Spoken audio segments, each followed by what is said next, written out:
भगवान श्री कृष्ण ने क्यों दिया अपने ही पुत्र को कोढ़ी होने का श्राप?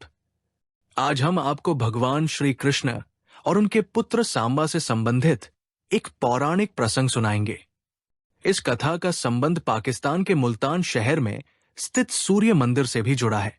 भविष्य पुराण, स्कंद पुराण और वराह पुराण में इस बात का उल्लेख है कि श्री कृष्ण ने स्वयं अपने पुत्र सांबा को कोढ़ी होने का श्राप दिया था। इस श्राप से मुक्ति पाने के लिए सांबा ने सूर्य मंदिर का निर्माण करवाया था, जो कि पाकिस्तान के मुल्तान शहर में स्थित है। इस सूर्य मंदिर को आदित्य मंदिर के नाम से भी जाना जाता था। लेकिन श्री कृष्ण ने ऐसा क्यों किया? आइए जानते हैं इसके पीछे की कहानी। भगवान श्री कृष्ण के 8 रानियां थी, जिनमें से एक निषाद राज जामवंत की पुत्री जामवंती थी। जामवंत उन गिने चुने पौराणिक पात्रों में से एक है जो रामायण और महाभारत दोनों काल में उपस्थित थे। ग्रंथों के अनुसार बहुमूल्य मणि हासिल करने के लिए भगवान श्री कृष्ण और जामवंत में 28 दिनों तक युद्ध चला था। युद्ध के दौरान जब जामवंत ने कृष्ण के स्वरूप को पहचान लिया, तब उन्होंने मणि समेत अपनी पुत्री जामवंती का हाथ भी उन्हें सौंप दिया। कृष्ण और जामवंती के पुत्र का नाम ही सांबा था। देखने में वो इतना आकर्षक था कि कृष्ण की कई छोटी रानियां उसके प्रति आकृष्ट रहती थी। एक दिन कृष्ण की एक रानी ने सांबा की पत्नी का रूप धारण कर सांबा को आलिंगन में भर लिया। उसी समय कृष्ण ने ऐसा करते हुए देख लिया।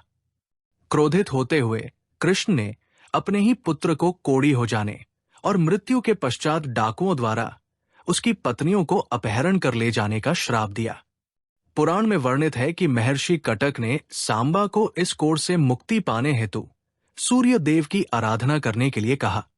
तब सांबा ने चंद्रभागा नदी के किनारे मित्रवन में सूर्य देव का मंदिर बनवाया और 12 वर्षों तक उन्होंने सूर्य देव की कड़ी तपस्या की।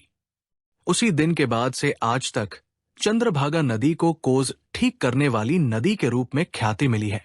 मान्यता है कि इस नदी में स्नान करने वाले व्यक्ति का कोढ़ जल्दी ठीक हो जाता है। चीन के रहने वाले प्रसिद्ध बौद्ध भिक्षु शुयांगज़ैंग, जो भारत में बौद्ध धर्म ग्रंथ पढ़ने आए थे, उन्होंने भारत के अलग अलग राज्यों का विचरण कर वहां के इतिहास को जानने का प्रयास किया। ज़ैंग ने कई ऐसे स्थानों और धार्मिक स्थलों के प्रति भी दुनिया का ध्यान आकर्षित किया। 641 ईस्वी में शुयांगज़ैंग इस स्थान पर आए थे। उनका कहना था कि मंदिर में स्थित सूर्य देव की मूर्ति सोने की बनी हुई थी, जिनकी आंखों की जगह पर बहुमूल्य रूबी पत्थर लगाया गया था। सोने चांदी से बने मंदिर के खंभों पर बेशकीमती पत्थर जड़े हुए थे। रोजाना काफी संख्या में हिंदू धर्म के अनुयायी इस मंदिर में पूजा करने आते थे। बौद्ध भिक्षु के अनुसार उन्होंने यहां देवदासियों को भी नृत्य करते देखा था। सूर्य देव के अलावा भगवान शिव और बुद्ध की मूर्ति भी इस मंदिर में विराजित थी। लेकिन समय के साथ साथ इस मंदिर का सुनहरा काल भी समाप्त होता चला गया। मोहम्मद बिन कासिम की सेना ने जब मुल्तान को अपने शासन में ले लिया, तब यही मंदिर उनकी सरकार की आय का एक बड़ा साधन साबित हुआ। कासिम ने इस मंदिर में लगे बेशकीमती पत्थर, सोने, चांदी, सब कुछ वे लूट कर ले गए। मोहम्मद बिन कासिम ने इस मंदिर के साथ एक मस्जिद का निर्माण करवाया, जो आज के दौर में मुल्तान का सबसे भीड़ भाड़ वाला इलाका है। इसके बाद कोई हिंदू राजा मुल्तान पर आक्रमण ना कर पाए, इसके सूर्य मंदिर को एक हथियार के तौर पर इस्तेमाल किया गया।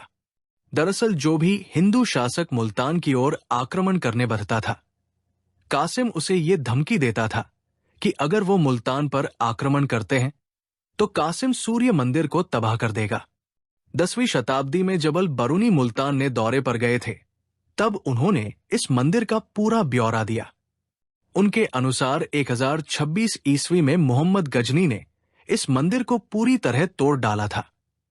बरूनी के अनुसार 11वीं शताब्दी में कोई भी हिंदू अनुयायी इस मंदिर के दर्शन करने नहीं आ सका, क्योंकि तब तक गजनी इसे पूरी तरह तबाह कर चुका था और दोबारा कभी इस मंदिर को बनाने का प्रयास तक नहीं किया गया।